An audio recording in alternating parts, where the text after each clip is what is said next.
Following your dreams is a mess. Not only do you have to figure out how to achieve them, but along the way, you have to overcome your own desires. The whole journey is like a sales call. You have to somehow find a way to keep going, stay committed to your craft, despite the difficulties and distractions along the way. How do you succeed in convincing yourself what you're doing is even the right thing? How can you even decide to turn your brain off to continue?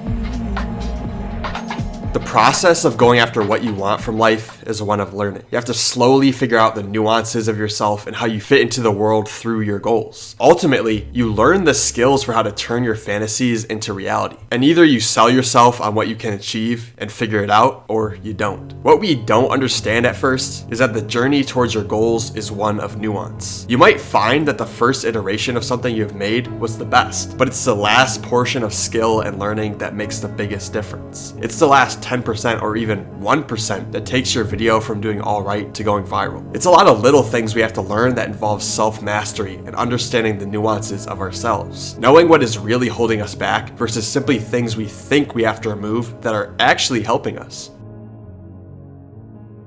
The amount of little tricks this process teaches you is insane. You learn a ton of little ways to be productive that only work for you. Hacks that make absolutely no sense to people, like using your phone in bed as a workstation or eating crappy food to make yourself feel like getting a ton of work done. Distractions have become a massive tool today. The internet and the cell phone has done so much damage that now you pretty much have to learn how to work with it as a constant distraction. The people telling you to stop scrolling or fix your dopamine are stuck in the past. The internet is here now. There's no going back, and the only thing we can do now is do what people have always done. Like it or not, they've had to suck it up and get with the times. They've had to figure out new tricks to be ahead of the game.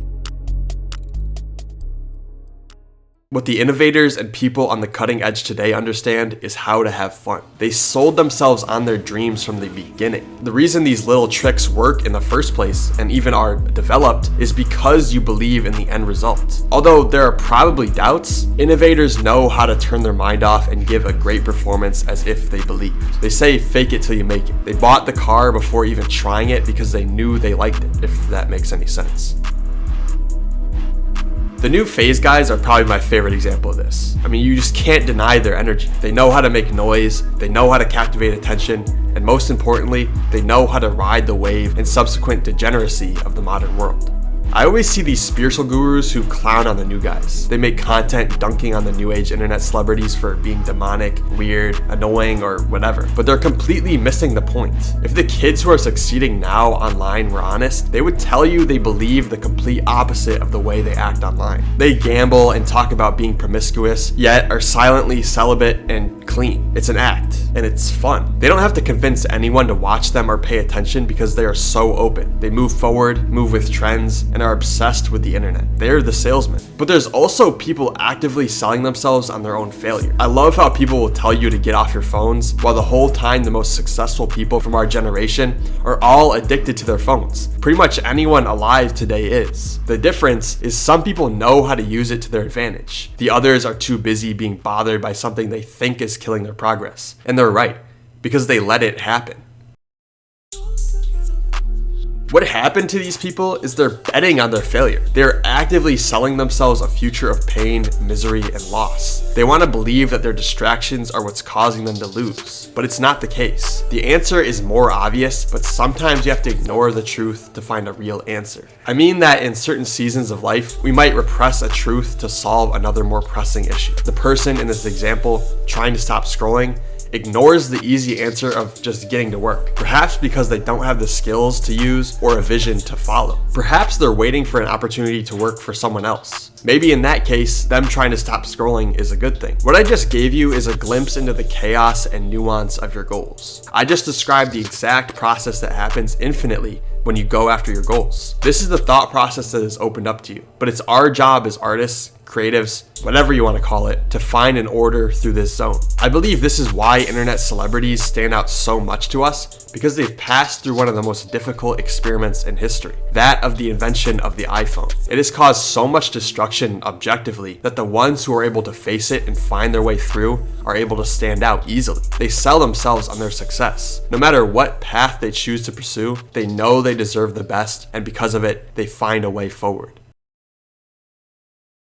So I guess what I'm saying here is that self-belief is the most important thing. But to be honest, I actually disagree. For one, I don't think people start off that way. Maybe some are more stubborn than others, and because of that, they get their way. But I think self-confidence just comes from a massive amount of reps done over time. If they're towards a specific goal, obviously you become more confident because you're more knowledgeable in a field you care about. But how do you stay on your path when you don't have any belief and you don't see a way forward? I've said it before, I don't want to seem repetitive, but I really think that going after your goals is almost supposed to rob you of self-belief. It's a process of bringing you down to earth, humbling yourself, and seeing the whole of the mess that is reality. In the same way that Gen Z celebrities ignore the negative effects of the internet and power through, so does everyone learn to ignore their doubts and do what works. In this space, we are robbed of our fantasies and dreams because they get brought into the realm of reality. I basically mean that if you have skills, once you get close to realizing your dreams, they don't become dreams anymore. They're actually feasible.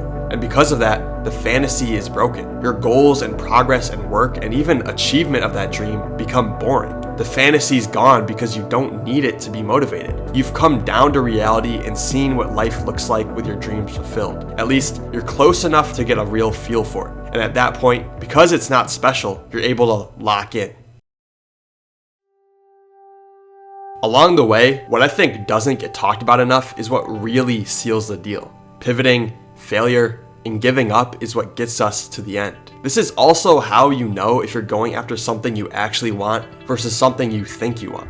When you give up or pivot, the thing you pivot to ends up hitting harder. And a lot of the times, you give up and pivot right back to what you were already doing. That's how you know it's legit. No matter how many times you give up or pivot, you always come right back. No matter how many times you fail, you somehow have just enough energy to keep that momentum. Maybe you step away for a while, but you come back. That's yours for sure.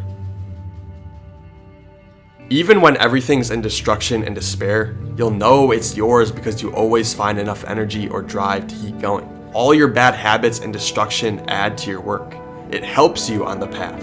For some reason, it gives you wisdom, and that's where everything falls into place. So if you're struggling to stay consistent because your goals are difficult or causing you pain, just know that's part of the healing process. Just know that you're getting close, and you're probably doing the things that take you the furthest, quickest. But if that pain leads to nothing, if you can't turn it into a source of anger and fuel, then there might be some variables important to you that you're overlooking. The journey towards your dreams is a complete mess, but it's how we find ourselves at the finish line. What's most important is just choosing something. If we stick to the process, eventually we'll come across something that really sticks if we haven't already. And at that point, we'll be addicted to it. There's nothing better than the game. And that's awesome.